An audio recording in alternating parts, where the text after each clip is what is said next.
तुम्हाला मिळत नाही. या दोघांनी ताबडतोब करावं सांगते. या दोघांनी ताबडतोब करावं सांगते. या दोघांना बिलकुल खोटा बोलायचं माझ्यावर. अतिशय घाणीचं साम्राज्य या अमरावती डेपोमध्ये निर्माण झालं होतं.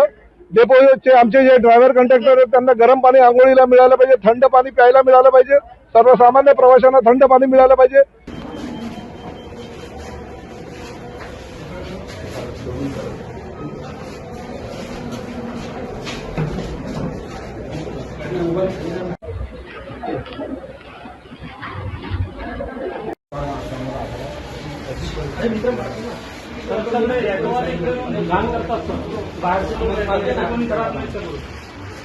बाहेरचे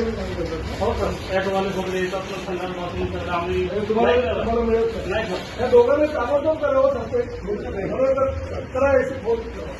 करा दोघांना बिलकुल खोटा बोलायचं माझ्यावर.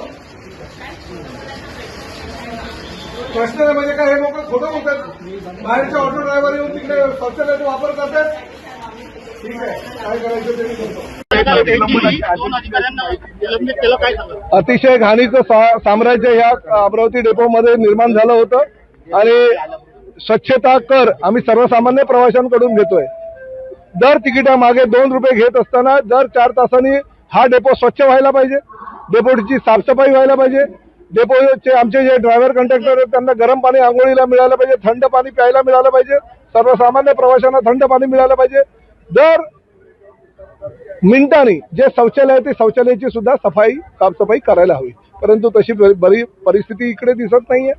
कुठल्याही ठेकेदाराकडून काम करून घेत नाहीये. मशीन्स त्या ठेकेदाराचे तिकडेच पडलेले आहेत आणि त्यामुळे जर बेजबाबदाररीत्यानं आमचे जर अधिकारी आणि कर्मचारी वागत नसतील तर त्यांच्यावर कठोर कारवाई करण्याशिवाय पर्याय नाही. मी 2 अधिकाऱ्यांना ताबडतोब जागेवर निलंबित केले.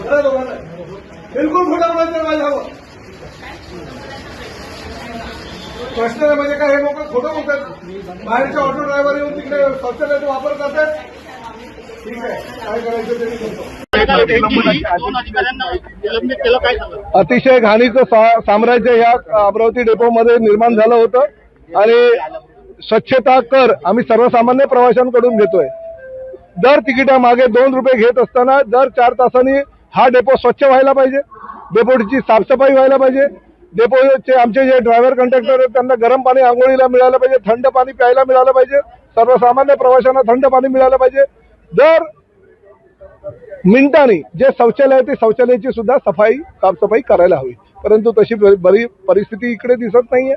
कुठल्याही ठेकेदाराकडून काम करून घेत नाहीये. मशीन्स त्या ठेकेदाराचे तिकडेच पडलेले आहेत आणि त्यामुळे जर बेजबाबदाररीत्यानं आमचे जर अधिकारी आणि कर्मचारी वागत नसतील तर त्यांच्यावर कठोर कारवाई करण्याशिवाय पर्याय नाही. मी 2 अधिकाऱ्यांना ताबडतोब जागेवर निलंबित केलेलं आहे.